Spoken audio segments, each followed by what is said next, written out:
जलचर व्याकुल हो गए। यहाँ एक बात और बताएं आपको, जल का मतलब भगवान होता है। क्यों? जल में दो अक्षर है, ज और ला।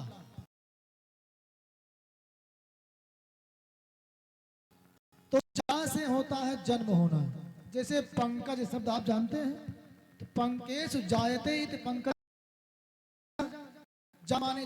तो जल का जो जा है इसका मतलब होता है जायते यस्मात्, और ला का मतलब होता है लय होना। तो जिससे संसार जन्म लेता है, जिसमें संसार लय होता है, वो जल ही है। तो भगवान से ही जन्म लेता है, भगवान में ही लय होता है। तो जल को ही भगवान कहा गया है। अगर जल में आप अनैतिक कार्य करते हो, आप जल का दुरुपयोग करेंगे तो भगवान क्षमा नहीं करेंगे। इसलिए मैं बार बार कहता रहता हूं, जल कम बढ़ाओ, कम गिराओ। Save water for future. तो जल का संरक्षण करना चाहिए, क्योंकि जल ही भगवान है। चश्चा लश्चा जायते स्मात् लीयते अस्मिन् असौ जलः। तो इसलिए जल को बचाना चाहिए। आज गजराज ने उसी जल में तांडव मचा दिया। जितने जल के वासी बेचारे हैं, सब के सब व्याकुल होकर कहां भाग जाए मछली मगरमच्छ।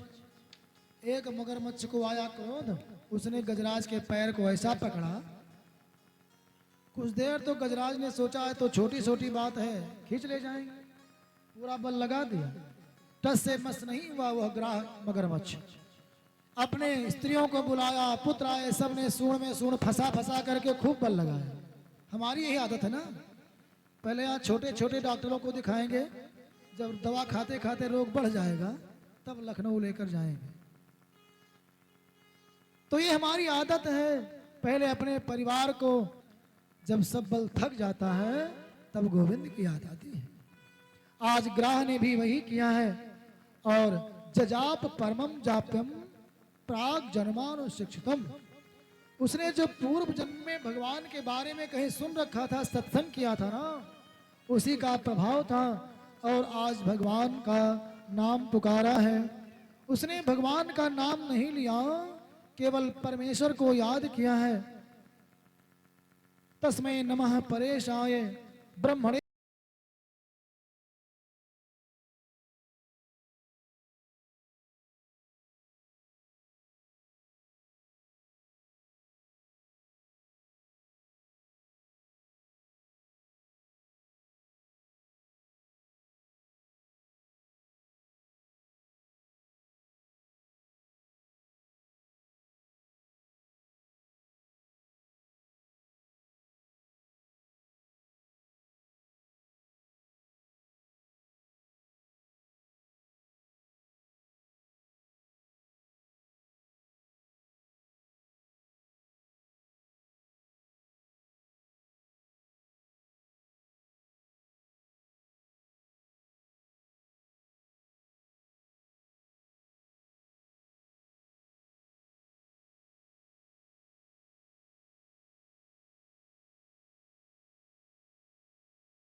नीचे से पर्वत कोरों का वासुकी नाग को लाए हैं।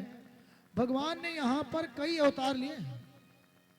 वासुकी नाग के शरीर में भगवान निद्रा के रूप में है। देवताओं राक्षसों के अंदर भगवान शक्ति के रूप में है। पर्वत में कठोरता के रूप में है, और कच्छप और अजित के रूप में है। समुद्र मंथन प्रारंभ हुआ, सबसे पहले विष निकला। मानो हमारे लिए संकेत है कि हम जीवन में कुछ प्राप्ति के लिए अगर प्रयास करेंगे, मंथन करेंगे, संघर्ष करेंगे, तो पहले कष्ट ही मिलेगा। इसलिए कष्ट से मत घबराओ, अभी आगे और चलना है। धीरे धीरे करके 14 रत्न प्राप्त हुए हैं। श्री विष रंभा बारुणी सुधा शंख गजराज धेनु कल्प कस्तुभ शशि तीय वैद्य अरुबाज 14 रत्न प्राप्त हुए हैं। देव सब रत्न सबको बांटे गए। हाथी को देवराज ने लिया, अश्व को राजा बलि ने लिया। कस्तूरमणि भगवान के पास आई। देवी लक्ष्मी जब प्रकट हुई तो स्वयंवर हुआ, भगवान का वरण किया है देवी लक्ष्मी माता ने। सबसे अंत में श्री धन्वंतरि महाराज निकले हैं, जो भगवान के ही अवतार हैं।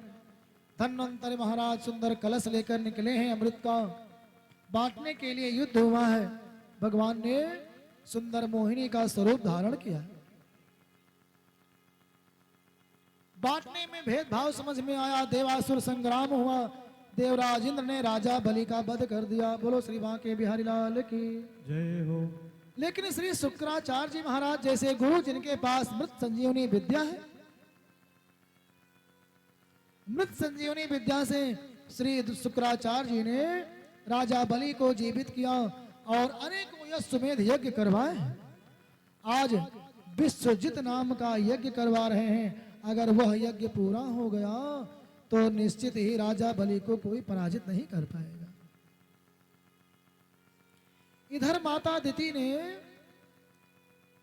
पयोव्रत प्रारंभ किया है। माता अदिति ने देवता लोग शरण में गए, प्रभु राजा बलि से छुटकारा दिलाओ। भगवान ने आश्वासन दिया और श्री कश्यप महाराज की पत्नी अदिति देवी ने आज पयोव्रत किया, जो फाल्गुन के महीने में किया जाता है। 12 दिन तक केवल दूध पी करके पुत्र की इच्छा रखने वाली माताएं करती हैं यह व्रत। श्री माता अदिति के यहाँ श्री भगवान ऐसे सुंदर बालक के रूप में प्रकट हुए कि जिनको देख करके सब हर्षित हो गए।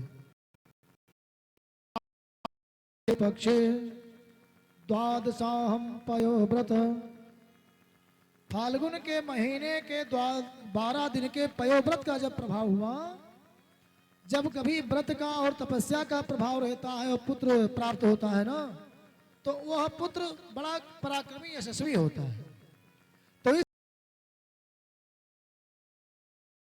इसलिए यह पुत्र बड़ा सुंदर भी था और यशस्वी था। देवता लोग ने जनेऊ दिया, किसी ने छत्र दिया, किसी ने आशीर्वाद दिया, किसी ने संस्कारित किया है। और श्री भगवान जो 52 अंगुल के हैं उनका नामकरण हुआ वामन। बोलो श्री वामन भगवान की जय हो। बौना का सा स्वरूप है, सुंदर लंगोटी धारण है, सुंदर खड़ाऊ पहने हुए हैं और सुंदर सा छत्र लेकर के आज चल दिए हैं राजा बलि के पास में।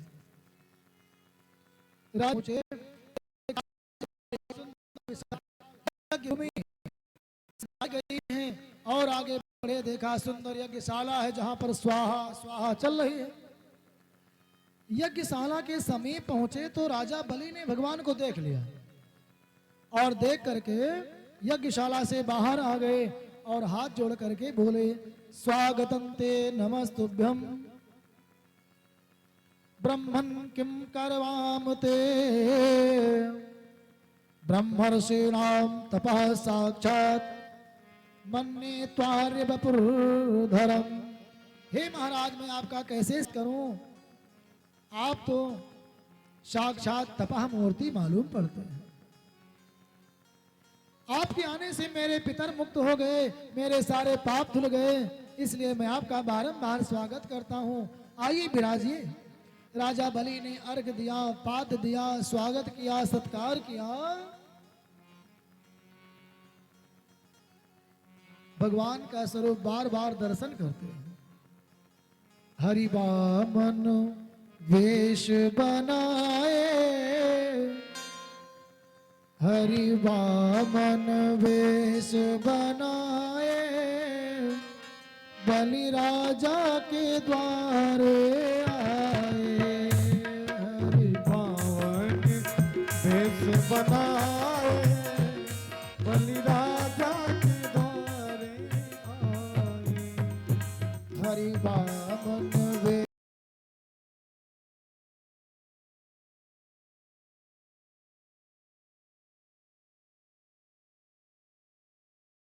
वेश बनाए, बलि राजा के द्वारे आए। हरि पावन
पाँव उनके छोटे छोटे हाथ, उनके छोटे छोटे पाँव, उनके छोटे छोटे हाथ, उनके छोटे छोटे पाँव उनके छोटे छोटे हाथ, उनके छोटे छोटे पाँव, उनके छोटे छोटे हाथ, पैरों में खड़ाऊं सुहाए, पैरों में खड़ाऊं सुहाए, बलि राजा के द्वारे आए, वृंदावन का वेश बनाए, बलि राजा के द्वारे आए।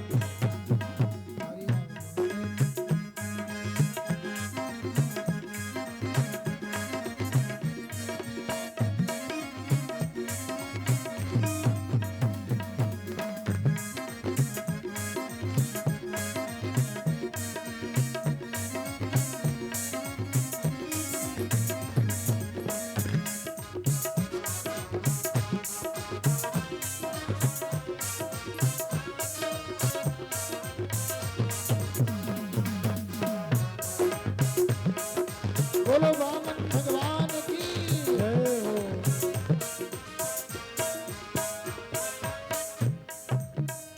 झोली कांधे धरी गले माला पड़ी, झोली कांधे धरी गले माला पड़ी, धीरे धीरे वामन भगवान धीरे धीरे, झोली कांधे धरी गले माला पड़ी, झोली कांधे धरी गले माला पड़ी, झोली कांधे गले माला पड़ी, मृगछाला बगल में सुहाए, मृगछाला गल मृगछाला बगल में सुहाए, राजा को झलरे आए, हरि पावन वेश बनाए, बलि राजा के द्वारे आए, पावन रूप बनाए, बलि राजा के द्वारे आए।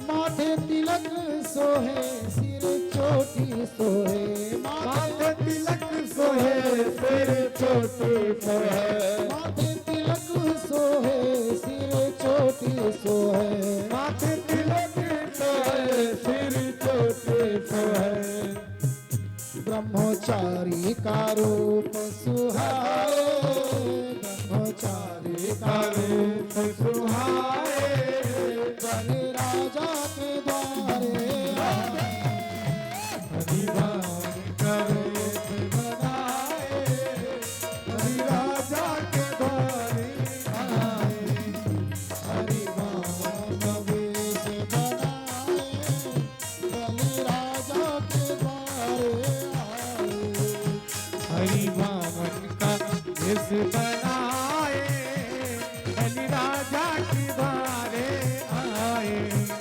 हरि वामन का वेश बनाए, बलि राजा के द्वारे आए। बलि राजा के द्वार आए। राजा ने पूछा कि आपको क्या चाहिए? गाम कांचनम गुणवत धाम मृष्टम तथान्य पेयम उत्पादकान्याम। आपको गाय चाहिए, सोना चाहिए, पैसा चाहिए, या आश्रम बनाने के लिए भूमि चाहिए? वामन भगवान कुछ नहीं बोले। राजा बलि ने कहा, अच्छा आपको कन्या चाहिए, ब्राह्मण बालक हो, विप्र कन्याम, आपको मैं सुंदर ब्राह्मण कन्या की व्यवस्था करा करके विवाह करवा दूंगा। वामन भगवान ने नाम में सिर हिलाया। राजा बोले, क्या चाहिए? आप मांगने में संकोच मत, क्योंकि आप राजा बलि के यहाँ आए हो। भगवान ने पहले बड़ा सुंदर बखान किया कि आपके दादा परदादा सबके सब दानी महात्मा। आपके दादा, आपके पिताजी विरोचन, आपके दादा प्रहलाद, परदादा हिरण्यकशिपु, सबके सब तो बड़े दानी हुए, तो आप दान की बात क्यों ना करो।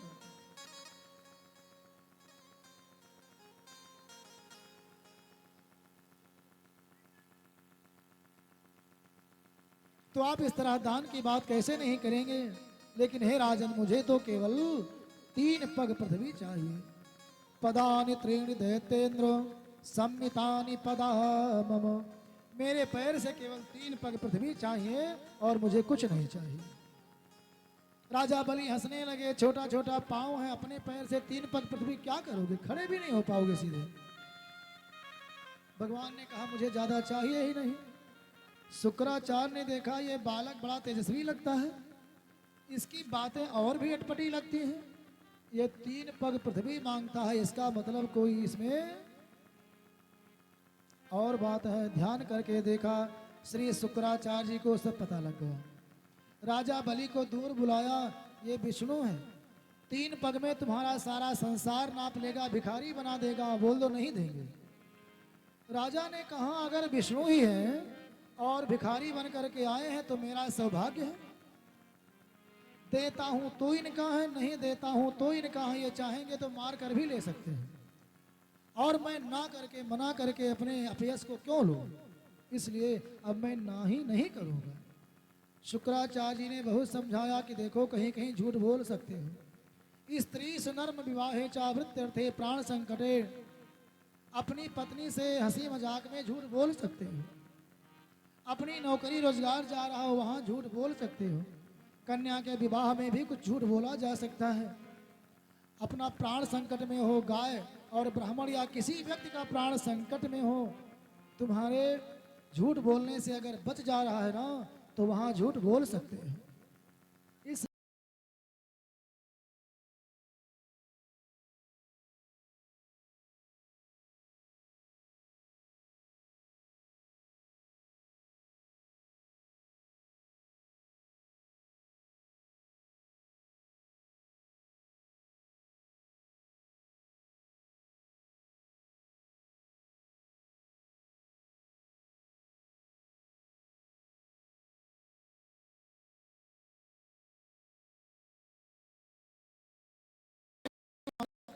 किसी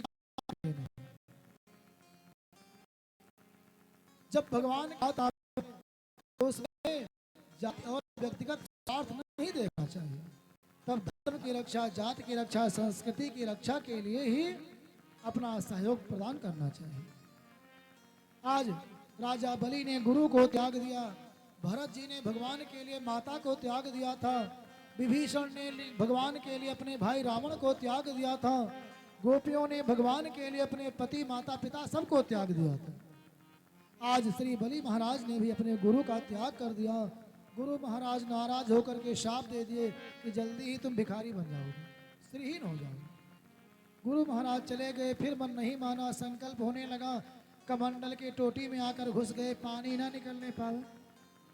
भगवान समझ गए, साफ करना चाहते थे टोटी की जलधारा का रास्ता, और साफ हो गई श्री शुक्राचार्य जी महाराज की आंख।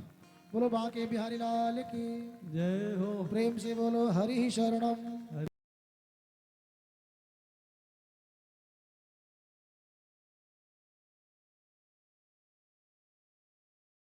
शरणम।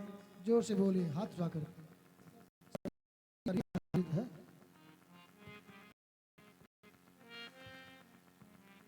शुक्राचार्य जी तो चले गए, भगवान वामन से विराट हुए, एक पग में अतल वितल सुतल तलातल रसातल महातल पाताल नाप लिया। दूसरे चरण को उठाया, भू भुआ महाजना तपा सत्य, 2 ही पाँव में 14 भुवन नप गए। ब्रह्मा जी के पास चरण पहुंचा, धुल करके कमंडल में रख लिया, वही गंगा माता बनी है। तीसरा पग कहाँ रखें? भगवान ने कहा कि राजन अब बताओ, अभी तुम्हारा संकल्प बाकी है। राजा हाथ जोड़ करके बैठ गए, बोले पदम तृतीयम कुरुशीर्ष में निजम।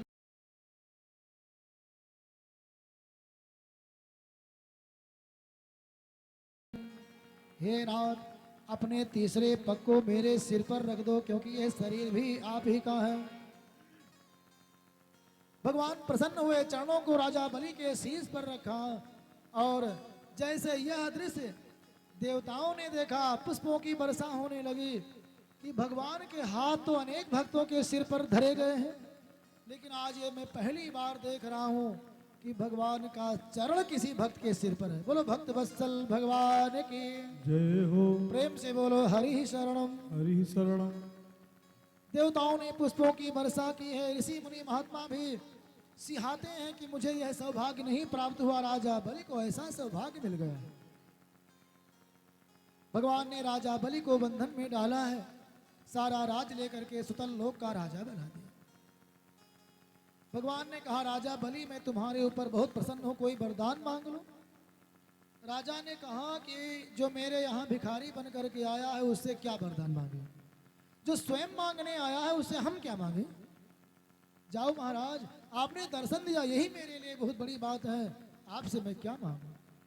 लेकिन भगवान के मन में एक दुख है, पीड़ा है। भगवान ने सोचा मैंने विशुद्ध रूप से दान लिया है।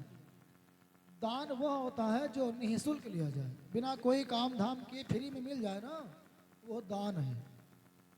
और जो कोई काम कराने के बाद दिया जाता है वह पुण्य है, सहयोग है, जो भी मान लीजिए। तो भगवान ने आज निःशुल्क दान लिया था, तो उसका प्रतिग्रह दोष बहुत बड़ा है। भगवान ने सोचा अगर कुछ देंगे नहीं तो बहुत बड़ा दोष लगेगा, कैसे बचाऊंगा इसे। इसलिए भगवान ने कहा कुछ तो मांगो। राजा बलि ने कहा कि आप दर्शन देते रहें, बस यही आपसे मांगता हूं। और भगवान ने राजा बलि के भवन में जितने द्वार थे सब द्वारों पर रहना स्वीकार किया और सुंदर प्रतिहारी बन गए, द्वारपाल बन करके वही निवास करने लगे।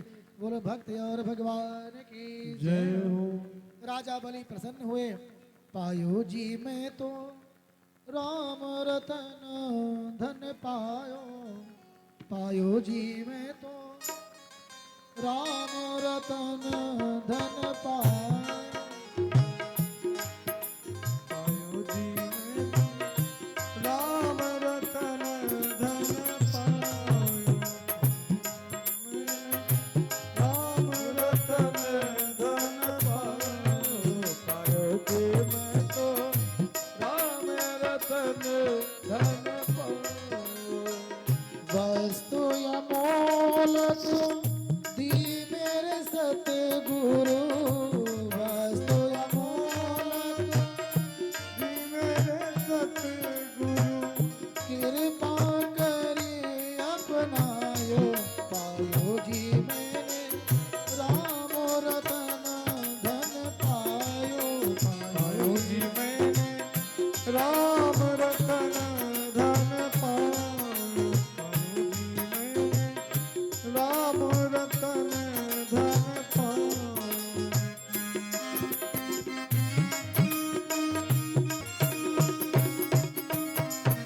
और जन्म जन्मों की पूंजी पाई, जन्म जन्म की पूंजी पाई, जग में सभी खोवायो, खर्चे नहीं कोई चोर न लेवे, खर्चे नहीं कोई चोर न लेवे, दिन दिन बढ़त सवायो, पायो जी मेरे राम रतन धन पायो, पायो जी मैंने राम रतन धन पायो, पायो जी मैंने राम रतन धन पायो।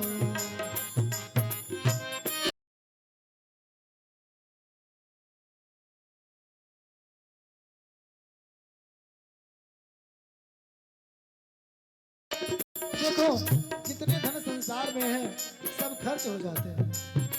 विद्या धन जितने खर्च करोगे उतने बढ़ेगा, और अगर भक्ति धन मिल गया तो जितना खर्च करोगे उतना ही बढ़ते जाएगा। इसलिए यह परम धन है। हमारो धन राधा श्री राधा श्री राधा हमारो धन राधा श्री राधा श्री राधा हमारो धन राधा श्री राधा श्री राधा हमारो धन राधा श्री राधा श्री राधा जीवन धन राधा राधा राधा राधा राधा श्री राधा हमारो धन राधा श्री राधा श्री राधा वृषभान किशोरी राधा श्री राधा श्री राधा सुभान किशोरी राधा श्री राधा श्री सरकार राधा की श्री भक्त वत्सल भगवान की हमारो धन राधा श्री राधा श्री राधा हमारो धन राधा श्री राधा श्री राधा जीवन धन राधा राधा राधा राधा राधा जीवन धन राधा राधा राधा राधा राधा हमारो धन राधा श्री राधा श्री राधा हमारो धन राधा श्री राधा श्री राधा हमारो धन राधा श्री राधा श्री राधा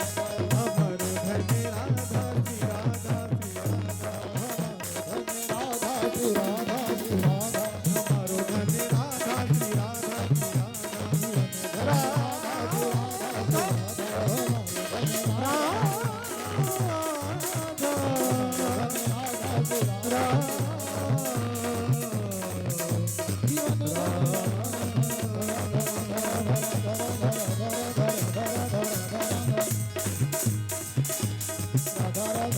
राधा श्री राधा राधा श्री राधा श्री राधा हमारो धन राधा श्री राधा श्री राधा हमारो धन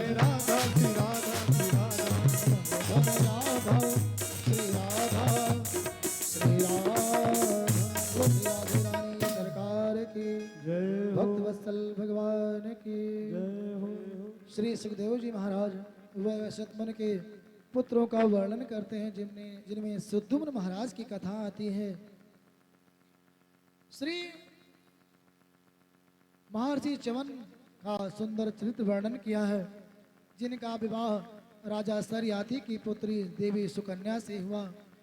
सुकन्या ने गलती से एक बांबी में जो ज्योतिषी के रूप में चमक रहा था, च्यवन मुनि का शरीर उनकी आंख में छेद कर दिया और उस अपराध का दंड यह मिला कि परम क्रोधी परम वृद्ध केवल हड्डी मात्र रह गए थे, उनके साथ राजकुमारी सुकन्या का विवाह हुआ। लेकिन सुकन्या परम पतिव्रता पति की सेवा किया और श्री असुनी महाराज की कृपा से श्री च्यवन महाराज को सुंदर यौवन प्राप्त हुआ है। श्री अम्बरीश महाराज का सुंदर चरित्र वर्णन किया है। श्री दुर्वासा जी महाराज आज अम्बरीश के यहाँ आए हैं, राजा के यहाँ, और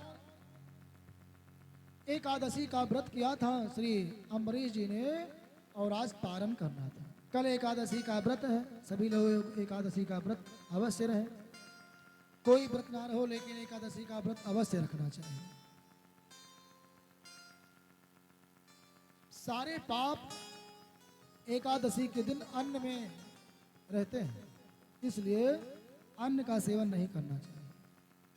वैसे बहुत से नियम एकादशी में हैं, लेकिन कुल मिला करके एकादशी का व्रत हरदम रहना चाहिए। जो नित्य रहते हैं उनके लिए कुछ कम नियम है, जो कभी कभी रहते हैं उनके लिए ज़्यादा नियम है। अंजोर पाक की रहे कि अंधेर पाक की रहे, मंगलवार पड़ जाए तब रहे कि ना रहे, ये सब विशेष व्रत के लिए हैं, जब कभी कभी रहा जाता है। बाकी जो नित्य रहते हैं उनके लिए कोई आवश्यकता नहीं है। लेकिन प्रयास करना चाहिए कि त्रयोदशी ना लगने पावे उसके पहले पारणा कर लें, रेवती ना लगने पावे, पारण करने के पूर्व कुछ ना कुछ दान अवश्य करें, गोग्रास आदि अवश्य निकालें। द्वादशी को हो सके तो 3 बार भोजन ना करें।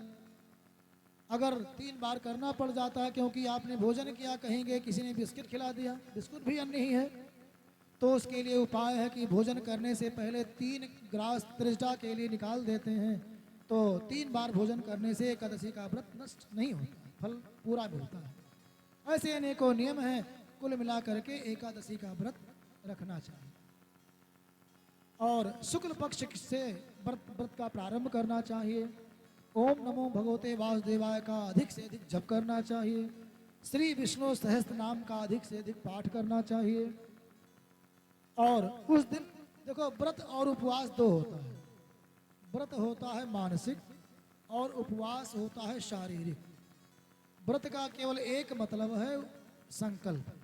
आप भोजन पानी करके 4 बार भोजन करके भी व्रत रह सकते हो, क्योंकि व्रत मानसिक स्थिति है कि आज मैं व्रत लेता हूं कि आज मैं कोई गलत काम नहीं करूंगा, मुझसे कोई दुखी नहीं होगा, आज मैं कोई अनैतिक अनाचार नहीं करूंगा, ये व्रत है।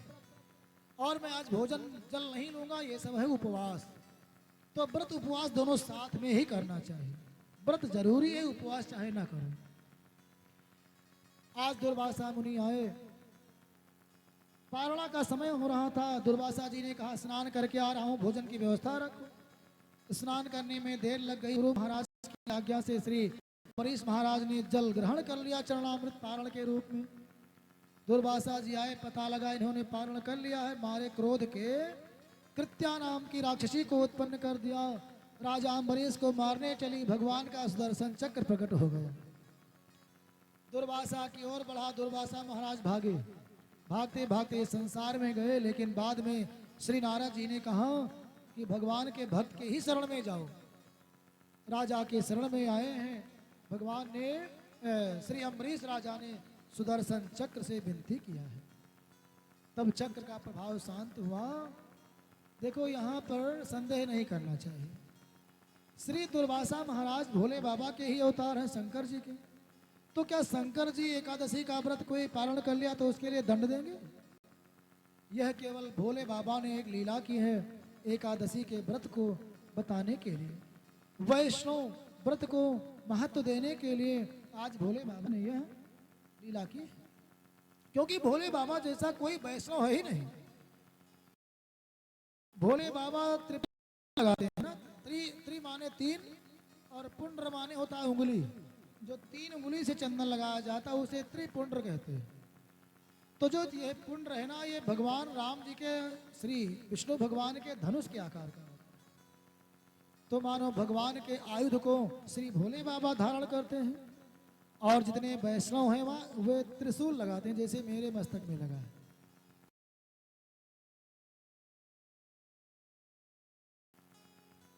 भगवान राम जितने वैष्णव से संबंधित हैं वे भोले बाबा के चिन्ह को मस्तक पर रखते हैं। और जितने शैव हैं, शिव जी को मानने वाले, वे सब श्री राम जी के, श्री विष्णु भगवान के आयुध को अपने मस्तक पर रखते हैं। तो दोनों में कोई भेद नहीं, वे उनके भक्त, वे उनके भक्त।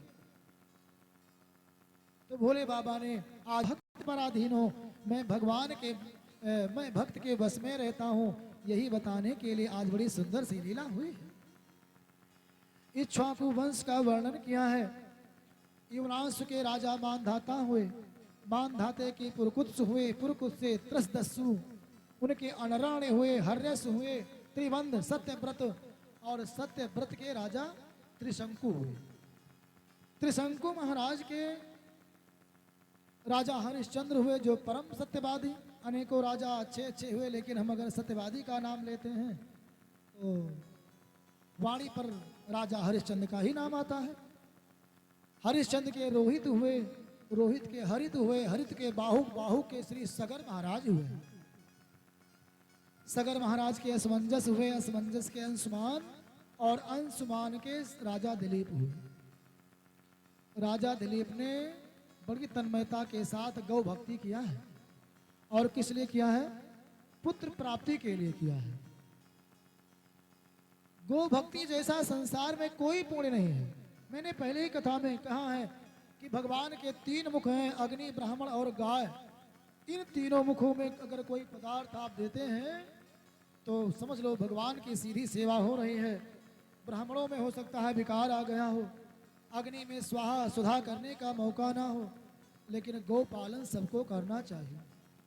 एक बात और बताए, मजबूरी में करते हैं। मैंने तो नियम बनाया है, जिसके यहाँ गाय नहीं उसके यहाँ पानी नहीं पीते हैं। लेकिन अब कहाँ तक ना पिए, बहुत लोग नहीं रखते हैं, तो कहाँ तक झगड़ा करे घूमे, या तो सन्यासी बन जाए। लेकिन मैं तो पी लेता हूँ ना, केवल डराता हूँ मानो। लेकिन भगवान का आदेश है, अगर घर पर 2 गाय नहीं है तो वो किसी प्रकार के अनुष्ठान पूजा पाठ करने का अधिकार ही नहीं रखता है। ना पितर ग्रहण करते हैं ना देवता, पक्की बात है। इसलिए कम से कम 2 गाय रखो, 2 ना रखो, 1 रखो, और चारों तरफ सिवान में 150 गाय होंगी, 150 घर का पुरवा है, एक एक सब बांध लेंगे तो जो रात रात में जाते हैं टार्च लेकर के वहाँ रक्षा करने खेत की, उससे फुर्सत मिल जाए। लेकिन कौन करे, गाय रख लेंगे, जल्दी उठना पड़ेगा, है ना, आराम से सोते हैं 9 बजे तक। तो इसलिए गौ भक्ति करो। गौ भक्ति करने वाला कभी असफल नहीं होता है, आज नहीं तो कल उसका फल मिलेगा ही मिलेगा। गाय का घृत 500 साल रखे रहो, खराब नहीं होगा, उसमें और गुण बढ़ता जाएगा। भैंस का घी रख दीजिए 6 महीना खराब हो जाएगा, साल भर में। तो इसलिए गाय की तुलना किसी से नहीं की जा सकती है। राजा दिलीप ने गाय की सेवा की है। जब गाय बैठती है तो स्वयं बैठते हैं, खड़ी होती है तो खड़े होते हैं, वह जल पीती तो स्वयं पीते हैं। ऐसी भक्ति किया है राजा दिलीप ने, और उसका फल यह हुआ कि भगीरथ जैसा पुत्र प्राप्त हुआ है। राजा दिलीप के भगीरथ हुए, जिनके प्रयास से गंगा मैया इस धरती पर आई हैं। बोलो श्री गंगा महारानी के जय हो। भगीरथ के श्रुत हुए, श्रुत के नाभ हुए, नाभ के विषसह हुए, विषसह के खट्वांग राजा हुए। खट्वांगा दीर्घ बाहुश्च रघुस्तस्मात् पृथस्रवा अजस्ततो महाराजस तस्मात् दशरथो अभूत। खट्वांग के दीर्घ बाहु के रघु, रघु के पृथुस्रवा, और पृथुस्रवा के अज, और अज के महाराज दशरथ, और दशरथ के मेरे राघव जी हुए हैं। बोलो श्री राघवेंद्र सरकार की जय हो। श्री राम जी 4 अवतारों में आए हैं, और भगवान ने आशीर्वाद दिया था ना, होइयहु अवध भुआल तब मैं हो तुम्हार सुत, यही तो कहा था। ये नहीं कहा कि होइयहु काशी के भुआल, होइयहु दी के भुआल तब मैं हो तुम्हार सुत। सारे नगर तब भी थे। होइयहु अवध भुआल, जब अयोध्या के राजा बनोगे तब मैं तुम्हारा पुत्र बनूंगा। राजा दशरथ जी निश्चिंत है, आशीर्वाद को याद करके नहीं, एक श्राप याद करते हैं दशरथ जी, तो जानते हैं मेरे पुत्र कभी ना कभी अवश्य होगा।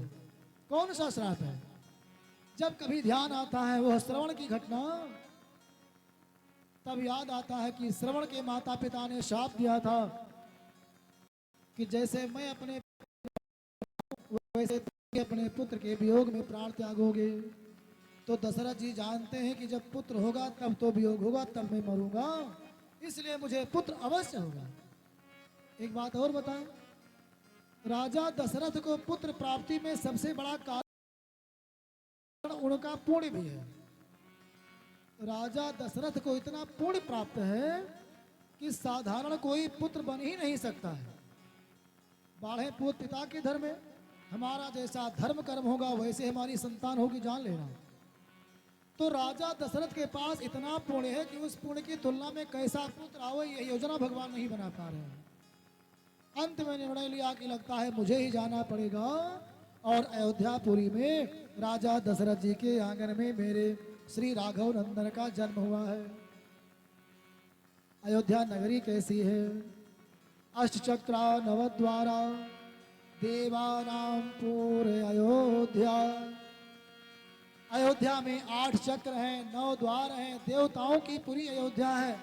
संसार की पहली राजधानी अयोध्या है। मनु महाराज ने जब सृष्टि का कार्य संभाला, सबसे प्रथम राजा इक्ष्वाकु महाराज बने, और श्री इक्ष्वाकु महाराज ने राजधानी बनाई अयोध्या को। और अयोध्या छोटी मोटी राजधानी नहीं थी, यह चक्रवर्ती राजधानी थी। सारे संसार का शासन अयोध्या से ही चलता था। ये तो गोंडा ओंडा गौशाला के रूप में था। अयोध्या ऐसी अद्भुत है, कहते हैं या चक्रो परिराजते भुवि सदा। भगवान नारायण के चक्र पर विराजमान यह अयोध्यापुरी है। नगरी हो अयोध्यासी, रघुकुल सा घराना हो, जहाँ चरण हो राघव के वहाँ मेरा ठिकाना हो। जहाँ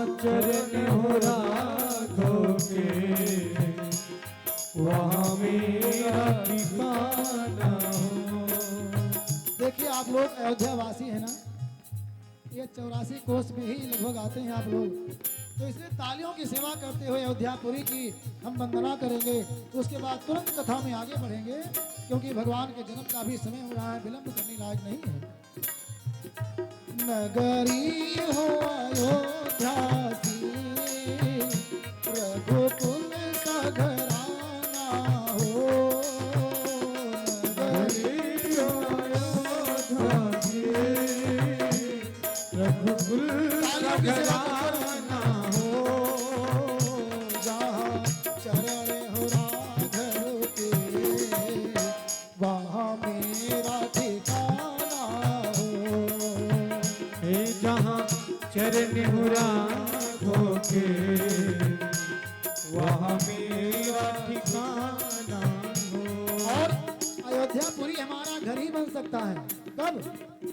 जब दसों इंद्रियां दशरथ बन जाएंगी, अयोध्यापुरी हमारा शरीर बन जाएगा और हमारा परिवार अयोध्यापुरी का परिवार बन जाएगा। कैसा परिवार है? हो त्याग भरत जैसा, हो त्याग भरत जैसा, सीता सी नारी हो। सीता सी नारी हो। लव कुश के जैसी संतान हमारी हो। ओ लव कुश के जैसी संतान हमारी हो। श्रद्धा हो श्रवण जैसी, श्रद्धा हो श्रवण जैसी, सबरी सी भक्ति हो। सबरी सी भक्ति हो। श्री हनुमत के जैसी निष्ठा और भक्ति हो। हो श्री हनुमत के जैसी निष्ठा और भक्ति हो। कौशल्या सी माई हो। कौशल्या सी माई हो। और लक्ष्मण सा भाई हो। लक्ष्मण सा भाई हो। स्वामी तेरे जैसा मेरा रघुराई हो। स्वामी तेरे जैसा मेरा रघुराई हो। नगरी हो अयोध्या सी, रघुकुल सघराना हो। नगरी हो अयोध्या सी, रघुकुल सघराना हो। जहाँ चरण हो राघव के, वहाँ मेरा ठिकाना हो। हाँ जहाँ चरण हो राघव के, वहाँ मेरा ठिकाना हो। बोलो श्री अयोध्या धाम की जय हो। अब तो अयोध्या नगरी सुसज्जित हो रही है और सारे संसार की राजधानी बनने की ओर अग्रसर है।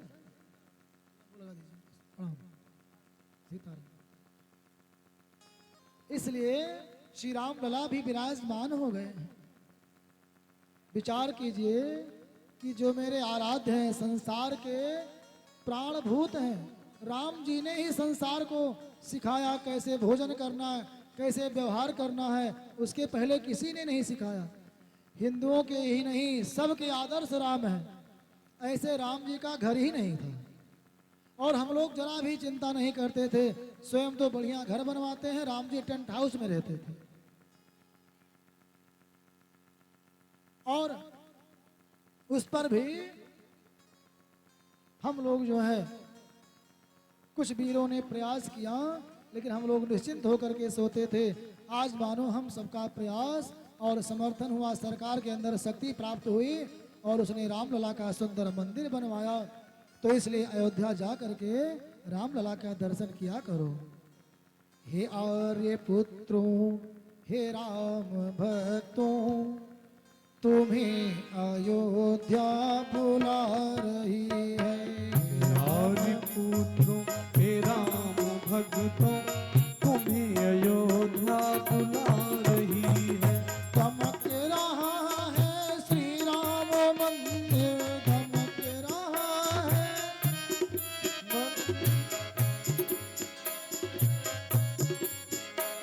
हे चमक रहा है श्री राम मंदिर, दिवाली सी जगमगा रही है। हे आर्य पुत्रों, हे राम भक्तों, तुम्हें अयोध्या बुला रही है। हे आर्य पुत्रों, हे राम भक्तों, तुम्हें अयोध्या बुला रही है। इसी अयोध्या में राम जी का जन्म हुआ। गुरुवर थे त्यक्त राज्यो, व्यचरत अनुबनम पद पदभ्याम प्रियाया। अपने पिता की आज्ञा मान करके आज राम जी ने राज्य का त्याग किया है और भरत को देना चाहते हैं। भरत जी राम जी को, भरत जी के कहे अनुसार राम जी ने राज ले लिया, लेकिन 14 वर्ष के लिए सौंप करके वन को चले गए हैं। रावण का वध करके आए, सुंदर राज किया है। 11,000 साल तक राज किया है भगवान ने, और अनेकों राजाओं के राज्य हुए, लेकिन राम राज जैसा कोई राज्य नहीं है। राम जी जब तक बालक थे, बालकों का आदर्श प्रस्तुत किया। प्रातः काल उठ के रघुनाथा, मात पिता गुरु नाम ही माथा। पति बने तो ऐसे पति बने कि जो सबसे उत्तम आदर्श प्रस्तुत किया। समुद्र पर सेतु बना दिया अपनी पत्नी को लाने के लिए। राजा बने तो ऐसा राजा जैसा आज तक संसार में दूसरा कोई राजा ही नहीं हुआ। 11,000 वर्षों तक राज करके भगवान अपने धाम को गए हैं। 1.5 अध्यायों में श्री सुखदेव भगवान ने बड़े ही सार गर्भित रूप में राम जी के चरित्र का वर्णन किया है। उसके बाद श्री रसिक महाराज जमदग्नि परशुराम जी आदि का वर्णन किया है। फिर चंद्रवंश का वर्णन करते हुए श्री सुखदेव भगवान कहते हैं कि हे राजन, ब्रह्मा से अत्रि हुए, अत्रि से चंद्रमा हुए, चंद्रमा से बुध, बुध से पुररवा, ऐसे ऐसे वंश चलता गया। और बाद में श्री ययाति महाराज के 5 पुत्र हुए, जिनमें अनु, द्रुह, द्रुह्यु, तुर्बुस, यदु आदि हुए। तो उन यदु महाराज के जो पुत्र हुए, उन यदुवंशियों में अजमीढ़, देवमीढ़, सूरसेन आदि हुए। और सूरसेन के पुत्र श्री आनक दुंदुभि हुए, जिनका एक नाम वसुदेव भी है। जन्म लेते समय ढोल नगाड़े अपने आप बज गए थे, इसलिए नाम आनक दुंदुभि है। वसुदेव जी महाराज की अनेकों रानियां थी। पौरवी, रोहिणी, भद्रा, मदिरा, रोचना, इला। देव की प्रमुखासन, देव की पौरवी, रोहिणी, भद्रा, मदिरा, रोचना, इला, ये सब श्री वसुदेव जी महाराज की पत्नियां थी। श्री सुखदेव जी ने कहा,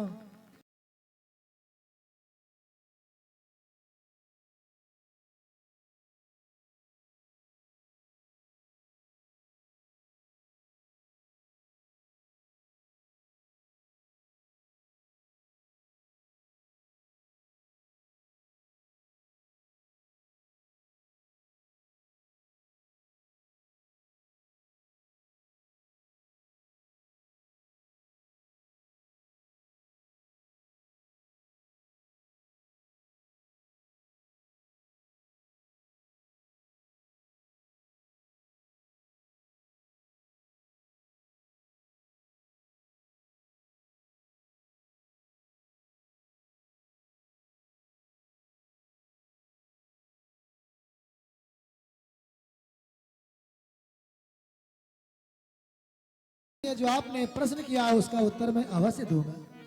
हे राजन, भगवान की कथा 3 लोगों को पवित्र करती है। पहले पवित्र करती है वक्ता को, क्योंकि वक्ता उत्तम पुरुष है ना, फर्स्ट पर्सन। उसके बाद श्रोता है, मध्यम पुरुष, सेकंड पर्सन। और तीसरा है परीक्षक, जो पूछता है भगवान की कथाओं के बारे में, उसको भी भगवान की कथा पवित्र करती है।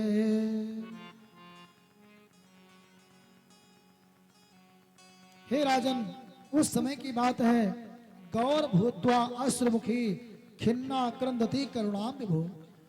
गौ धरती माता ने गाय का रूप बनाया है।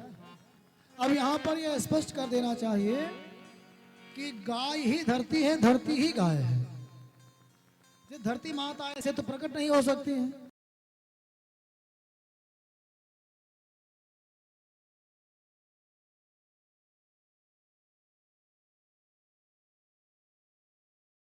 तो जब भी अपने रूप में आती है तो गाय के ही रूप में आती है, इसीलिए तो धरती को माता कहते हैं। और भारत माता भी इसीलिए कहते हैं क्योंकि यहाँ की धरती गाय के स्वरूप में है, और गाय हमारी आस्था का स्वरूप है, तो इसलिए भारत को भी माता कहते हैं। क्योंकि और देश, किसी देश को माता नहीं कहा जाता है। अमेरिका माता और इंग्लैंड माता नहीं होता है। तो इसलिए धरती माता ने आज गौ का वेश बनाया, ब्रह्मा जी के पास गई और रोने लगी। बोली, हे प्रभु, हे विभो, मुझे कोई भार दुख नहीं देता, लेकिन जो परद्रोही है, जो दूसरों की ईर्ष्या में जलता रहता है, उसको मैं सहन नहीं कर पाती। आज अनेक राजा हैं, क्षत्रिय राजा होकर के भी असुरों का काम करते हैं। मेरे ऊपर पाप का भार बढ़ गया है, अब मैं सहन करने में सक्षम नहीं हो रही हूं। ब्रह्मा जी भी रोने लगे। बोले, देवी, जाकर तय दासी सो अविनाशी हमरो तोर सहाय। जिसकी तुम दासी हो उसी का दास मैं भी हूं, चलो उसी के पास चलते हैं। सारे देवता एकत्र हुए, सुर भी सहित सकल सुर थे, सुरगुर थे, सुनासीर भी था, पृथ्वी भी धेन रूप में थी। भोले बाबा कहते हैं आमंत्रित यह शरीर भी था। सब गए, भगवान को पुकारने लगे हैं। गिरम समाधो गगनी समीरिता निसम वेधात दशामुवाचः। सबने सुंदर आर्त पुकार की है, और भगवान का स्वभाव है आर्त पुकार तो अवश्य सुनते हैं। भगवान कहते हैं, मोहि परम प्रिय खिन्न। जो दुखी व्यक्ति है, जो निराश्रित है, वह भगवान को परम प्रिय है। जबकि संसार के लोगों को कौन प्रिय होता है? जो धनवान होता है, जिसके पास सब साधन है, उनको प्यार करते हैं। लेकिन भगवान उसको प्रेम करते हैं जिसके पास कुछ नहीं है। आज जैसे देखा कि सब आर्त रहे, जय जय सूर्य नायक जन सुखदायक।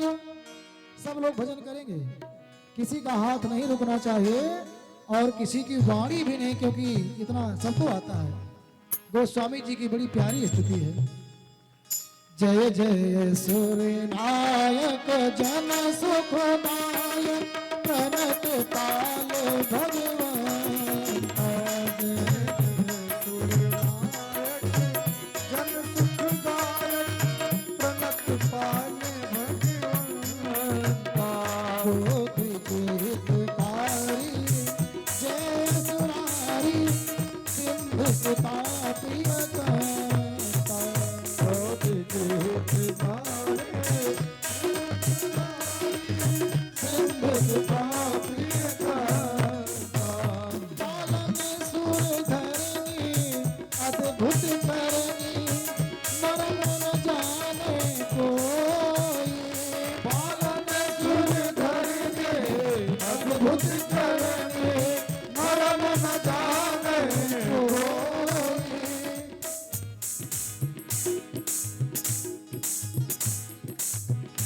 जो सहज कृपाला दीन दयाला करहु अनुग्रह सोई।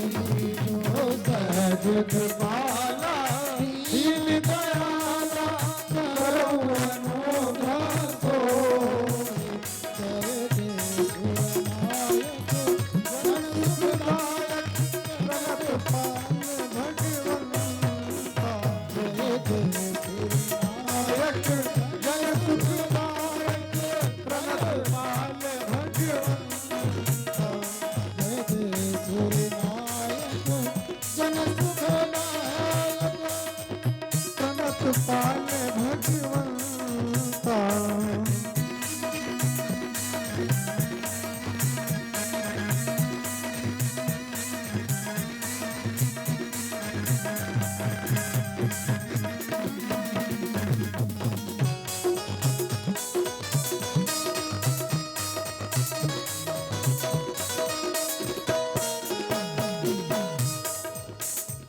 जय दीन प्यारे वेद पुकारे प्रभु श्री भगवान।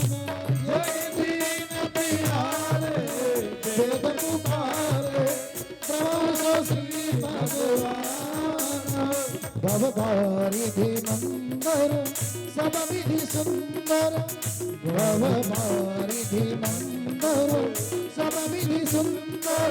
गुण मंदिर सुख जामुन तीर्थ सकल सुर चरण धरातुर। नमत नाथ पद जय जय सुर नायक जन दुखदायक जगत पाल भगवान। जय जय सुर नायक जन सुखदायक जगत पाल भगवान। बोलो श्री लक्ष्मी नारायण भगवान की जय हो। जोर का जयकारा लगाया, सबने निवेदन किया और भगवान आर्त स्वरूप को सुन करके सुंदर आकाशवाणी करते हैं। वसुदेव गृहे साक्षात भगवान पुरुषः परः। जनिष्यते तत्प्रियार्थम संभवन्तु सुरस्त्रियः। मैं वसुदेव जी के यहाँ आकर के बालक के रूप में जन्म लूंगा। हे देवताओं, हे देवियों, आप लोग भी अगर चाहो तो चल करके अपना सुंदर सुंदर सा स्वरूप बना करके अवतार ले सकते हैं। देवताओं और देवियों ने जैसे सुना तैसे सब प्रसन्न हुए और सुंदर गोप ग्वाल के रूप में जन्म लेने का सिलसिला प्रारंभ हो गया है।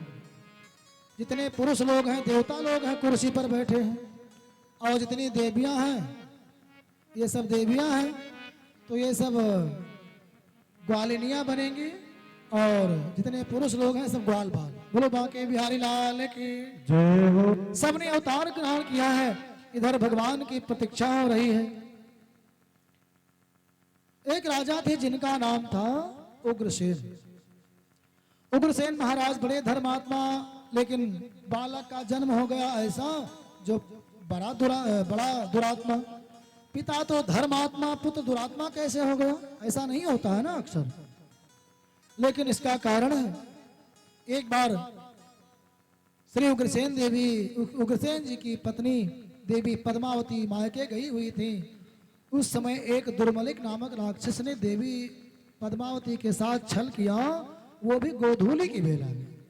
उग्रसेन का स्वरूप बना करके छल किया, और उसी के परिणाम स्वरूप कंस के रूप में तेज प्रकट हुआ माता पद्मावती के उदर में। 12 वर्षों तक कंस पेट में रहा। जब जन्म लिया तभी से धरती माता त्राहिमाम करती थी। किशोरावस्था को प्राप्त हुआ और विवाह हुआ जरासंध के यहाँ। वहां की सेना भी आकर के मथुरा में रहने लगी।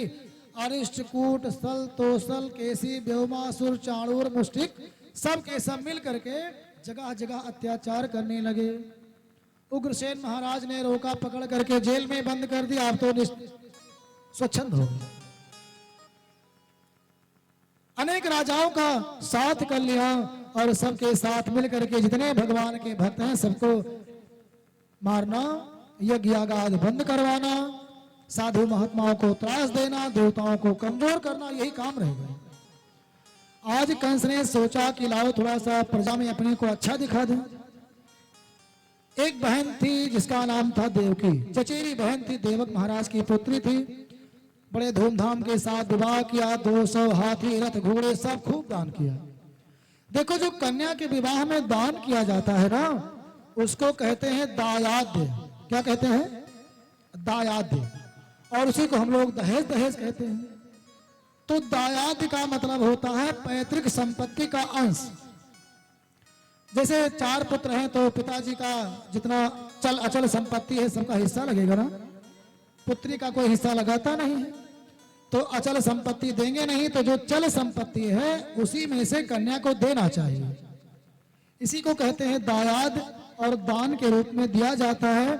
इसमें कंजूसी नहीं करना चाहिए।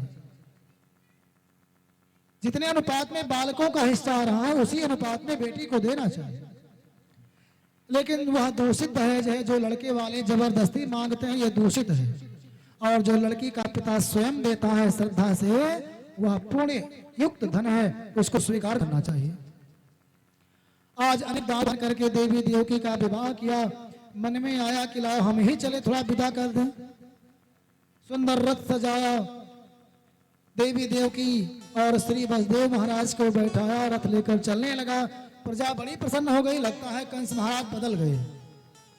अब ये अत्याचारी नहीं रह गए, ये तो बड़े धर्मात्मा हो गए। देवताओं ने कहा अच्छा अभी पता लगाते हैं। देवताओं ने टेस्टर लगाया, टेस्टर है ना। देवताओं ने परीक्षा लेना चाहा कि यह वास्तव में बदल गया है कि पुराना ही इसका स्वभाव है। देखो, एक होता है स्वाभाविक और एक होता है बनावटी।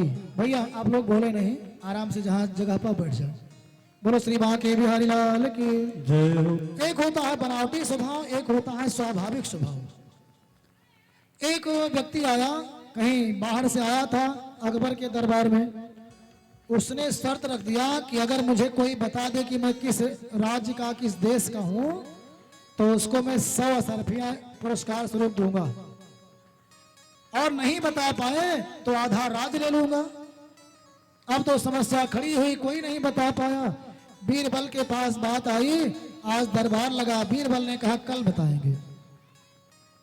दूसरे दिन दरबार लगा, बीरबल ने कहा कि ये महोदय फला जगह के हैं, स्थान बता दे। उसको बड़ा आश्चर्य हुआ कि इन्होंने कैसे बताया, हमने तो बताया नहीं इनको। बादशाह ने कहा बताओ इन्होंने सही कहा है गलत कहा है। तो उस व्यक्ति ने कहा बात तो इन्होंने सही कही है, लेकिन हो सकता है कि अंदाज से बता रहे हैं वैसे ही। ये पहले ये बताएं कि इनको ज्ञात कैसे हुआ। तो बीरबल ने बताया कि जब ये महाशय सो रहे थे ना, तो मैं रुई की बत्ती बना करके इनके नाक में डाला, और सोते समय ही अचानक आंख खुली और अपने भाषा में बड़बड़ाए। बोलो बांके बिहारी लाल की जय। तो ये होता है स्वाभाविक। जब आप स्वाभाविक बोलेंगे तो अपनी भाषा बोलेंगे, और अगर बनावटी बोलेंगे तो हिंदी अंग्रेजी गणित विज्ञान चाहे जो बोलें। लेकिन आजकल तो बच्चों के ऊपर जबरदस्ती बताया जाता है कि कहते हैं मैंगो मीन्स आम, तो मैंगो मीन्स आम नहीं बताते इंग्लिश मीडियम वाले। Mango means a fruit who growth at a tree yellow, उसको ऐसी व्याख्या करेंगे, सीधे आम नहीं बताएंगे। कहेंगे एक ऐसा फल जो आम के पेड़ पर होता है, ऐसा वैसा घुमा कर। मतलब जो है बच्चे को अपनी मातृभाषा से बहुत भटकाते हैं। तो जो स्वाभाविक है वह स्वाभाविक है। कंस का स्वभाव था, जैसे देवताओं ने आकाशवाणी किया।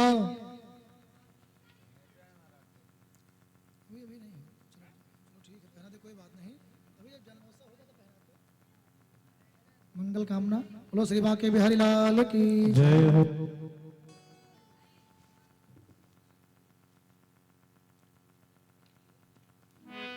जैसे अपनी बहन को विदा करने के लिए जा रहा था, देवताओं ने आकाशवाणी किया। अस्यास्तु अष्टमो गर्भभू हम ताते वहां से अबुध। हे मूर्ख, जिस बहन को तू श्रद्धा प्यार और लाड के साथ विदा कर रहा, अपने रथ पर ढो रहा है, इसका 8वां लाल तेरा काल होगा। जैसे कंस ने इतना सुना, रथ से कूद पड़ा, रथ के पिछले भाग में गया, अपनी बहन के केस को इतना कस करके पकड़ा कि बहन चीख उठी। कंस ने सारी बात बताई कि इसका 8वां लाल मेरा काल होगा। तो लाल की प्रतीक्षा क्यों करें, जड़ को ही समाप्त कर दें, ना रहेगा बांस ना बजेगी बांसुरी, इसलिए मैं इसको मार दूंगा। बसदेव जी ने समझाया, कंस को क्रोध आया, तलवार मोड़ दिया बसदेव जी की ओर। अब देवकी महारानी चरणों में गिर पड़ी, भैया अभी तो सिंदूर लगा है, तुरंत आप साफ कर दोगे, कृपा करो। अब फिर तलवार देवकी की ओर मोड़ा। वसुदेव जी ने फिर समझाया, उधर मोड़ दिया। कंस को आया क्रोध, बोला तुम दोनों को मारना पड़ेगा। वसुदेव जी ने विचार किया कि जो आफत आई है उसको अभी टालते हैं, बाद में देखा जाएगा। बोले कि हे भैया कंस, आपको 8वें लड़के से भय है ना, मैं आपको 8वां बालक ला करके सौंप दूंगा और उसको आप नवजात शिशु को ही मार देना, वो आपका क्या कर पाएगा छोटा सा बालक। कंस के समझ में बात आ गई और एक निगरानी में रख दिया। हाथ में हथकड़ी, पांव में बेड़ी तो लगती है 8वें गर्भ के समय में। एक सर्विलांस में, एक निगरानी में रख करके नजर बंद कर दिया श्री देवकी और श्री वसुदेव जी महाराज को। धीरे धीरे करके प्रथम पुत्र उत्पन्न हुआ, ला करके कंस को सौंपा। कंस को दया आ गई, बोले इसे मुझे कोई भय नहीं, वापस ले जाओ। नारद जी आए हैं, 8वां पहला समझा बुझा करके और पुनः कंस ने उस बालक को वापस मांगा, पटक करके उसका प्राणांत कर दिया। क्योंकि उस बालक का जो जन्म हुआ था वो शाप के बस में हुआ था, जो श्रीमद् देवी भागवत में विस्तृत वर्णन मिलता है। इनको खटगर्भ कहते हैं। इनकी आयु बहुत अल्प थी, इसलिए नारद जी ने यह उपाय किया। धीरे धीरे करके 6 संतानें समाप्त हुई। 7वां बालक उदर में आया और भगवान ने योग माया भगवती से कहा, देवी ये मेरे शेष भैया हैं, बड़े बनकर गए हैं, तब की छोटे बनकर गए थे, अब की बड़े बनकर गए, तो इसलिए इनको देवकी के गर्भ से खींच करके ले जा करके जो श्री वसुदेव जी की दूसरी पत्नी है नंद बाबा के यहाँ रहती है ना, उनके उदर में डाल दो। योग माया ले गई हैं और उस बालक को देवी रोहिणी के गर्भ में डाल दिया। इधर कंस को सूचना मिली, 7वां गर्भ नष्ट हो गया, निश्चिंत हो गए। अब तो 8वां बालक जब भगवान के स्वरूप में देवकी के उदर में आया तो कारागार में ऐसा प्रकाश हुआ कि मानो लाखों सूर्य निकल आए हो। कंस को सूचना मिली, दौड़ा दौड़ा आया, सोचा मार दे, अभी भी समय है। बहन को मारना चाहा लेकिन मार न सका, वापस चला गया। अब तो हाथ में हथकड़ी, पांव में बेड़ी लगा दी, पहरेदार बढ़ा दिए, ताले 4-4 लगा दिए। न स्वयं सोता है, न किसी पहरेदार को सोने देता है। इतनी चिंता उस 8वें लाल की है कंस। देवताओं ने देखा प्रभु गर्भ में निवास कर रहे हैं। जब जीव निवास करता है तो भगवान बड़ा आनंद लेते हैं, चले देखे कैसे गर्भ में रहते हैं। सारे देवता आए हैं, भगवान की स्तुति करने लगे। सत्य प्रथम सत्य परम त्रिसत्यम सत्यस्य योनिम निहितं च सत्ये। सत्य प्रथम श्री कृष्ण मुरारी हे नाथ नारायण वासुदेव। सत्य प्रथम सत्य परम त्रिसत्यम सत्यस्य योनिं निहितं च सत्ये। श्री कृष्ण गोविंद हरे मुरारी हे नाथ नारायण वासुदेव। सत्यस्य सत्यं ऋत सत्यनेत्रं सत्यात्मकं त्वां शरणं प्रपन्नः। श्री कृष्ण गोविंद हरे मुरारे हे नाथ नारायण वासुदेव।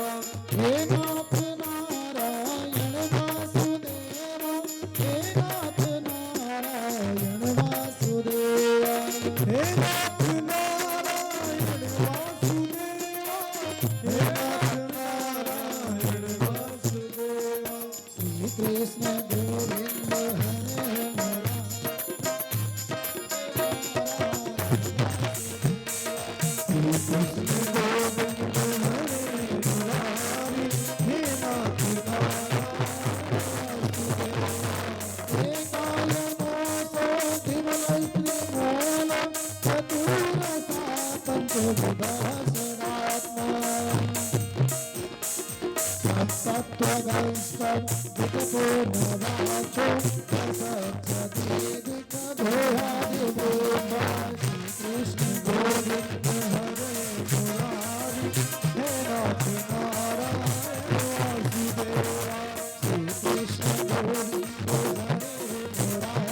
हे नाथ नारायण। मथुरा के उस कारागार में दिव्य प्रकाश है। देवता विनती करके 9 बार सत्य सत्य कह करके प्रार्थना करके अपने अपने धाम को गए और श्री भगवान के जन्म का अब समय आया है। भगवान का जन्म मथुरा में हुआ तो मथुरा का बड़ा सुंदर सा अर्थ महात्माओं ने बताया है। मथुरा विपरीतेन मध्यमाक्षर वर्जिता, राम नाम वर्जिता पुंसा। मथुरा को कहते हैं उल्टा करो, मथुरा को उल्टा करो तो हो जाएगा राथुम, है ना। और मध्यमाक्षर वर्जिता, उसके मध्यम अक्षर को निकाल करके अलग रख दो तो क्या बचा? राम। तो जिस नगरी में नारायण रहते हो, राम रहते हो, उसी का नाम मथुरा है।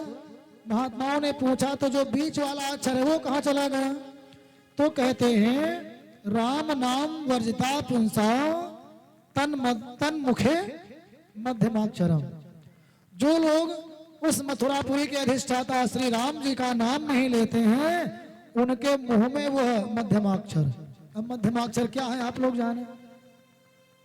जो राम का नाम नहीं लेते हैं उनके मुंह में बीच वाला अक्षर। बीच वाला अक्षर क्या है? बोलो श्री लक्ष्मी नारायण भगवान की जय। आज सुंदर सा समय प्राप्त हुआ है। अथ सर्व गुणोपेत काल परम शोभन यर्हेवाज जन्मक्ष यर्हेवाज जन्मरक्षम शांतर्षग्रह तारका। सुंदर भादव का महीना है, अष्टमी तिथि है, अंधियारी रात है, बुधवार का दिन है, रोहिणी नक्षत्र है। भगवान ने विचार किया कि श्री वसुदेव जी के एक पत्नी और है देवी रोहिणी। मेरा जन्म देवकी के गर्भ से हो रहा है तो रोहिणी देवी के नाम वाले नक्षत्र में जन्म लेते हैं, इसलिए उनको प्रसन्न करने के लिए रोहिणी नक्षत्र चुना है।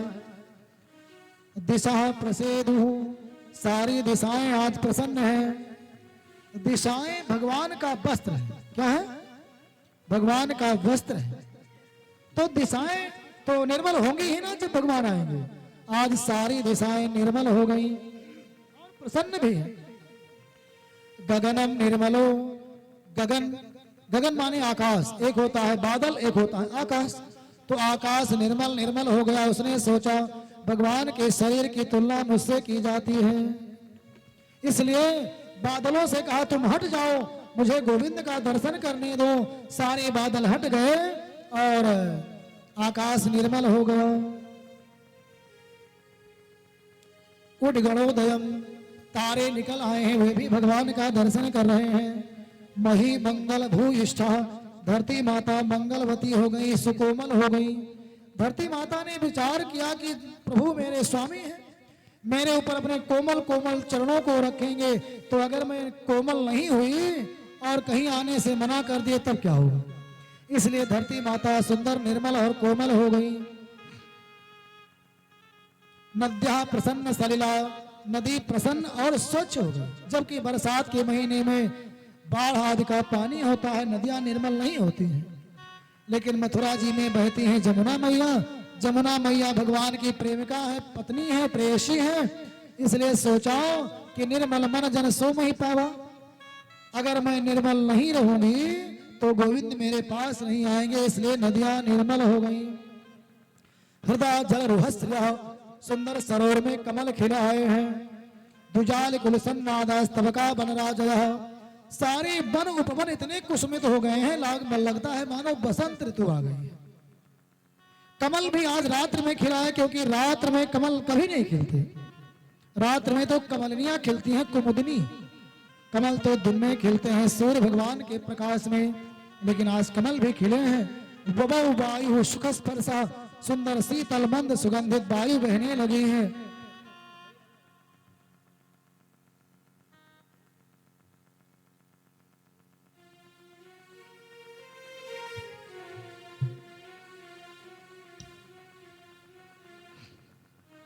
बोलो श्री बालकृष्ण भगवान की। जय हो।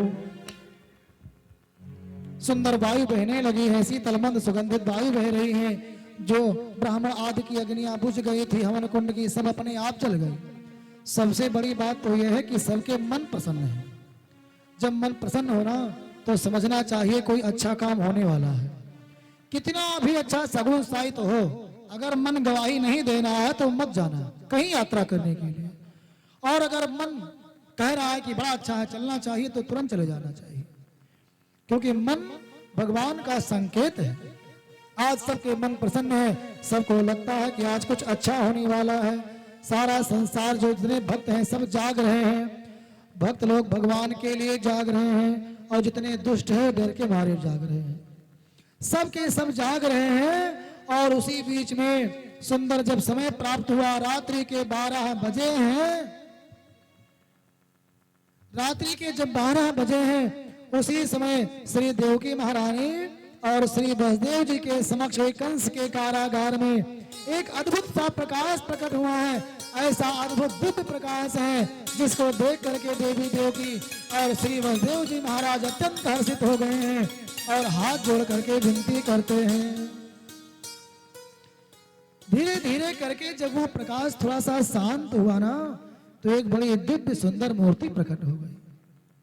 वह मूर्ति ऐसी है, सुंदर श्यामल आकाश जैसा स्वच्छ शरीर है, नील कमल के समान कोमल कोमल अंग है, कमल की पंखुड़ियों के समान कान तक फैले हुए लंबे लंबे नेत्र हैं, भौहें ऐसे शोभा पाती है मानो भौरों का गुंजार हो रहा हो। सुंदर काले घुंघराले केस हैं, सुंदर पीतांबर लहला रहा है, हाथ में शंख चक्र गदा पद्म धारण है, मुख पर मुस्कान है। ऐसा दिव्य बालक देख करके श्री देवकी माता और श्री वसुदेव जी महाराज हाथ जोड़ करके बैठे हैं। तमद्भुतम बालक भुजेक्षणम चतुर्भुजम शंख गदायुधायुधम श्रीवत्सलक्ष्मं बलशोभिकौस्तुभम् पीतांबरम सांद्रपयोधसौभगम। ऐसे अद्भुत बालक को जब भगवान श्री वसुदेव जी ने देखा, लालायित हो गए, चरणों में प्रणाम किया, स्तुति करने लगे, स्तुति करने लगे भगवान की, और विनती किया है कि हे प्रभु आपका दर्शन प्राप्त हुआ, मैं धन्य हो गया।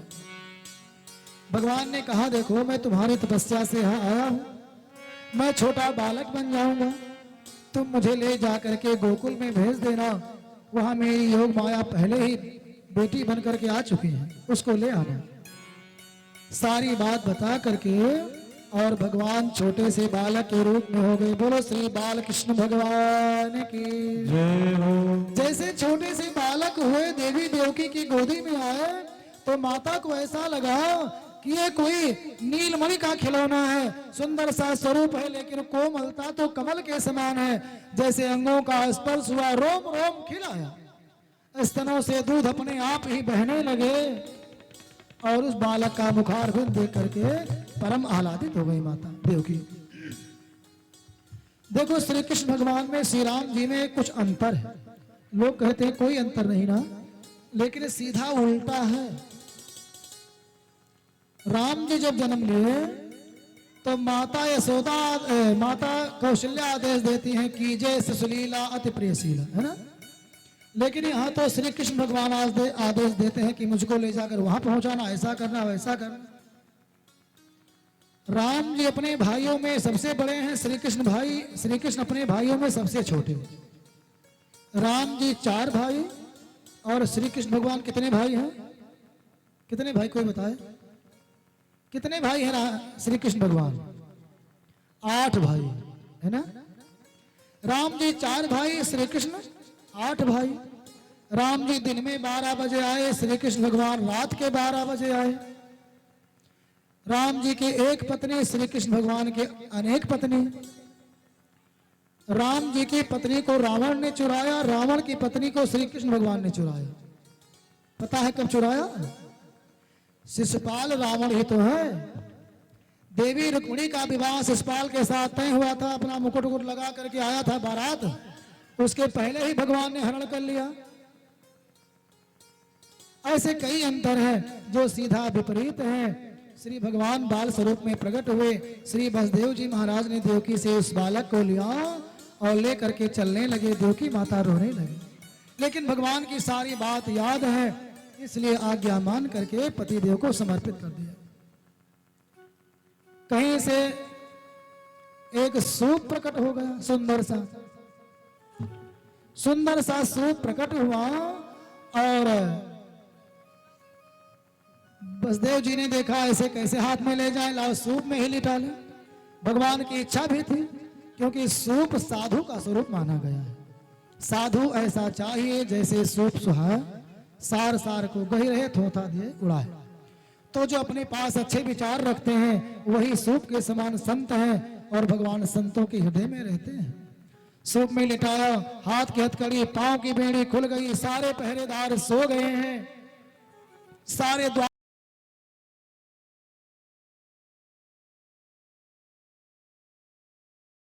खुल गए। वसुदेव जी बाहर निकले, देखा घनघोर घटाएं घिर आई हैं।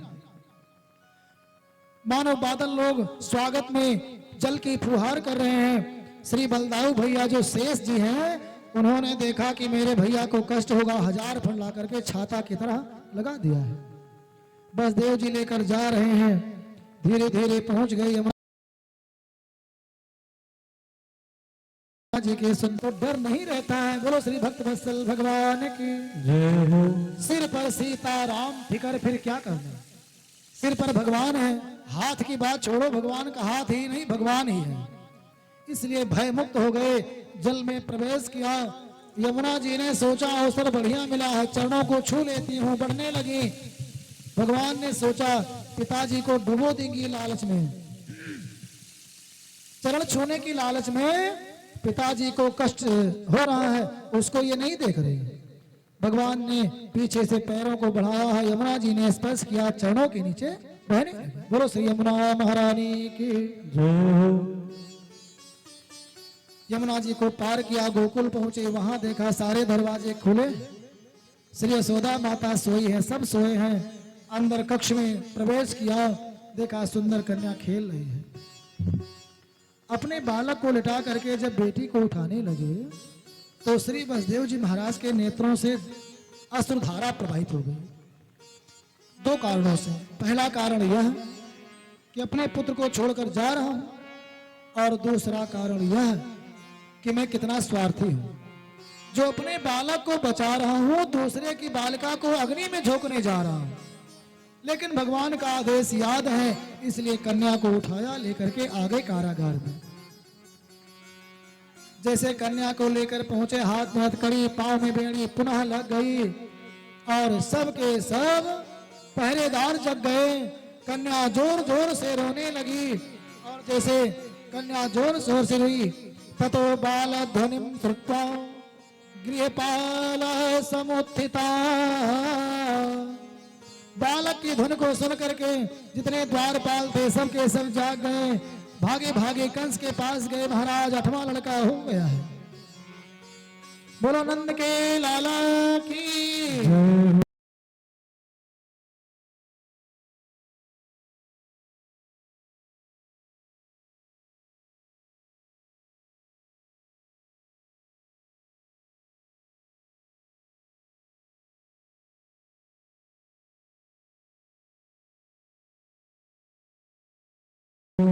आठवां बालक उत्पन्न हो गया है। कंस दौड़ा दौड़ा आया। देवकी मैया ने कहा भैया ये तो बेटी है, छोड़ दीजिए। लेकिन कंस कहा मानने वाला, उसने बेटी के पांव को पकड़ा, पटकना चाहा, लेकिन तब तक वो आकाश में उड़ गई। 18 भुजाओं से युक्त हो करके कन्या आकाश में गई। जोर तीव्र ध्वनि में आकाशवाणी किया, दुष्ट कंस, तूने मुझे मारने की व्यर्थ ही चेष्टा की। तुझे मारने वाला तो अलग ही जन्म ले चुका है। कंस ने जब ऐसा सुना तो तुरंत ही देवकी वसुदेव को कारागार से मुक्त कर दिया, क्षमा मांगा, लेकिन मथुरा से बाहर जाने का आदेश नहीं।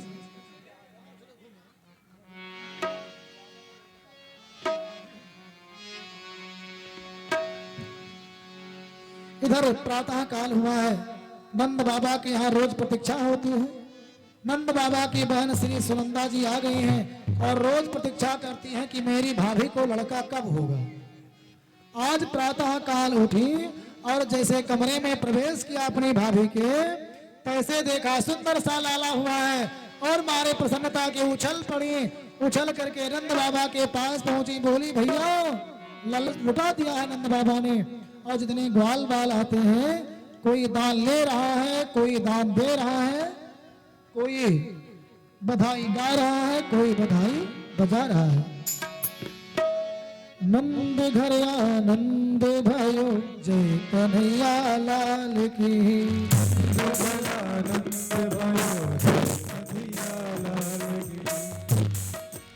नंद घर आनंद भयो, जय कन्हैया लाल की। नंद घर आनंद भयो, जय कन्हैया लाल की। जय कन्हैया लाल की जय हो, गोपाल की जय कन्हैया लाल की जय हो, गोपाल की कन्हैया लाल की जय हो, गोपाल की जय कन्हैया लाल की जय हो, गोपाल की। नंद घर आनंद भयो,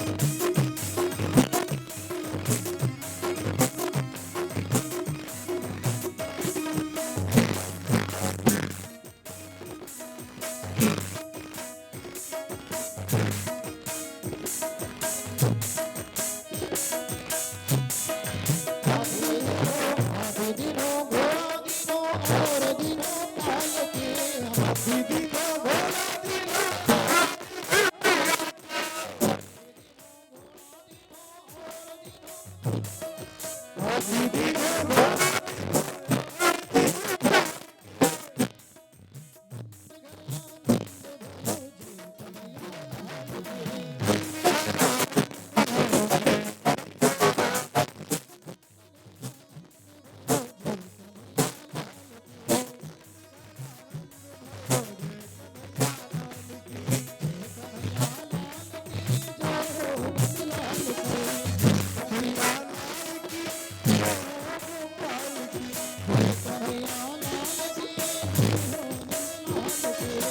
कन्हैया लाल की।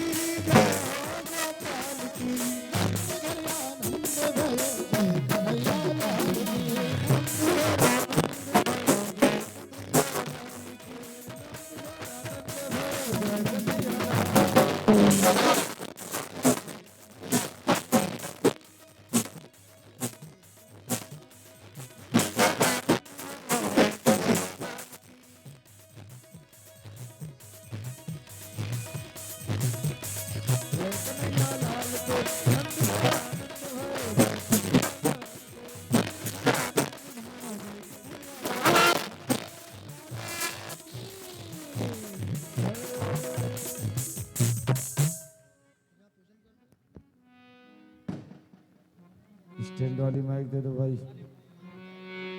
लाला जायो है नंद घर, लाला जायो है बीरज में। लाला को लाला कहाँ गया? लाला को लाओ यहाँ। हाँ लाला को लाओ। लाला जायो है, सूप कहाँ गया? नंद घर लाला जायो है बीरज में, बीरज में, बीरज में है रही जय।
नंद के लाला की जय हो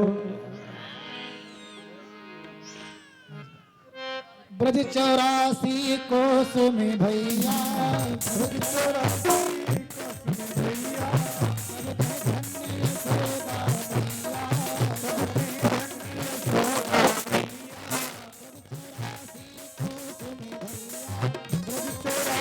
सोदा भैया धन्य सोदा भैया सब कहे धन्य सोदा भैया 7 साल की आयु में सुख ऐसा पायो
बोलो नंद के लाला की जय हो। घर के सभी लोग जो लावा छोड़ना है जिनको सब जल्दी आ जाए, आरती हो जाए। जिनको लावा आदि डालना है, न्यौछावर डालना है, घर के लोग जल्दी आ जाए।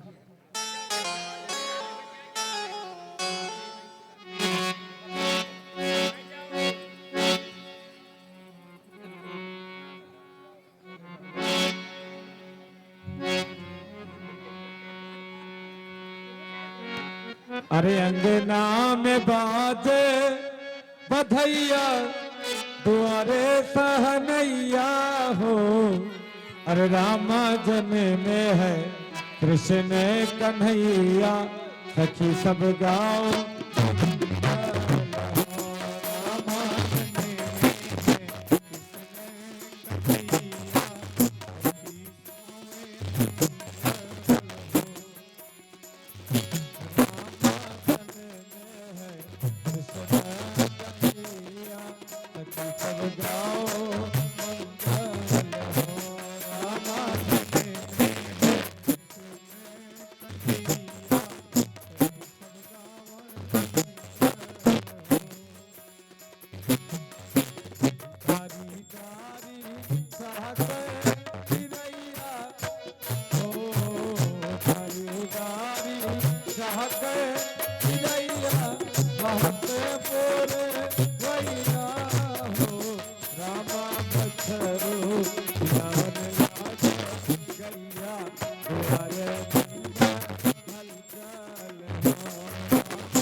बोलो नंद के लाला की जय हो।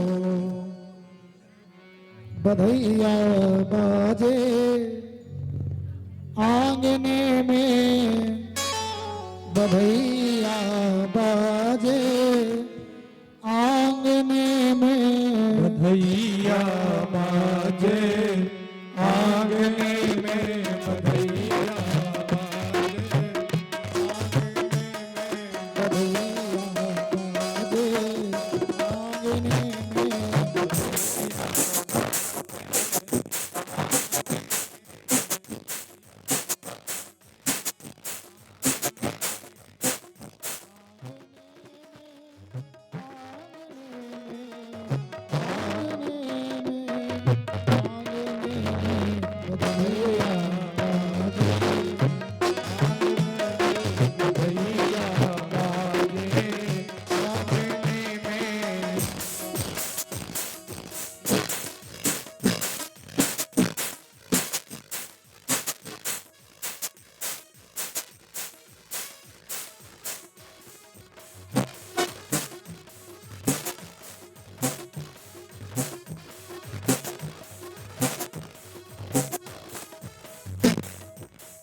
सब नाच लेंगे कभी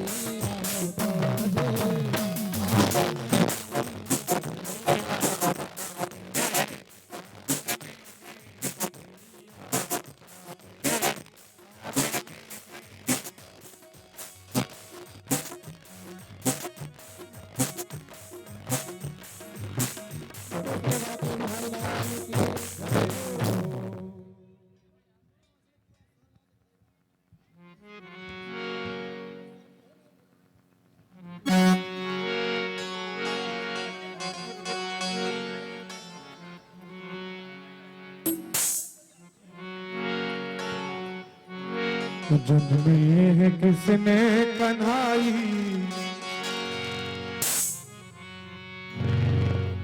जन्मे है किसने कन्हाई, गोकुल में देख बाजे बधाई। जन्मे है किसने कन्हाई,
वीरगुं सर्वगणगुं स्वस्ताय आत्मसनि प्रजा सनि पशु सनि लोक सन्निभय सनि अग्नि प्रजां बहुलां मे करो तन्नं प्रयोरेतो स्मासुधत्त।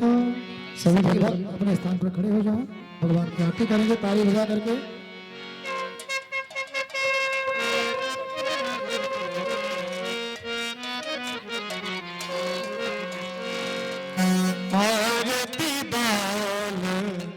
कृष्ण की जय, आरती बाल कृष्ण की जय। अपना जन्म सफल कर लीजिए, अपना जन्म सफल कर लीजिए। आरती बाल कृष्ण की जय, अपना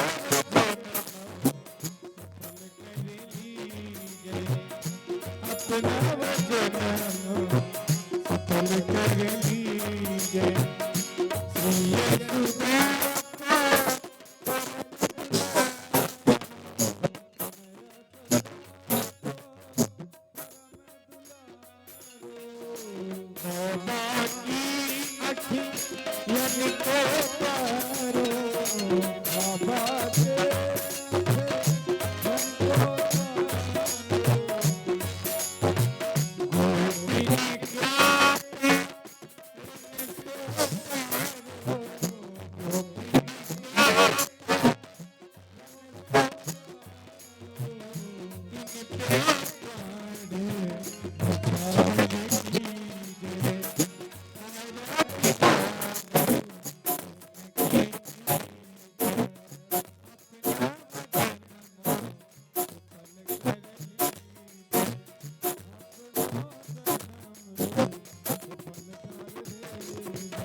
आप लोग अपने यथास्थान बैठ जाएं। भैया प्रसाद दें। अच्छा पुष्प दियो पुष्प। ओम यज्ञेन यज्ञमय जन्त देवास्तानि धर्माणि प्रथमान्यासन्ना देहनागं महिमानः सचन्त यत्र पूर्वे साध्याः सन्ति देवाः। मंत्र पुष्पांजलिं समर्पयामि भगवते श्री यज्ञनारायणाय नमः।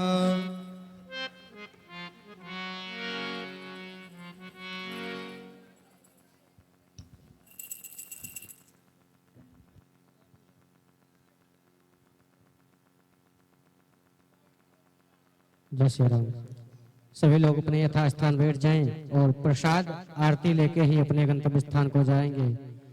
बोलिए यज्ञ नारायण भगवान की, श्री सीतारामचंद्र भगवान की, हनुमान जी महाराज की, भूत भावन भोलेनाथ भगवान की, श्री लक्ष्मी नारायण भगवान की, श्री सीतारामचंद्र भगवान की, श्रीमद् भागवत महापुराण की, श्री व्यास जी महाराज की, सुखदेव भगवान की, श्री परीक्षित जी महाराज की, श्री व्यास जी महाराज की, सतगुरुदेव भगवान की, सत्य सनातन वैदिक धर्म की अधर्म का प्राणियों में विश्व का भारत माता की सत्य सनातन वैदिक धर्म की ओम नमः पार्वती पदये हर हर महादेव। बोलो कृष्णचंद्र भगवान की। शुभ दिन आयो भवन वामा बाजे बाजे बधैया आंगन वामा। शुभ दिन आयो भवन वामा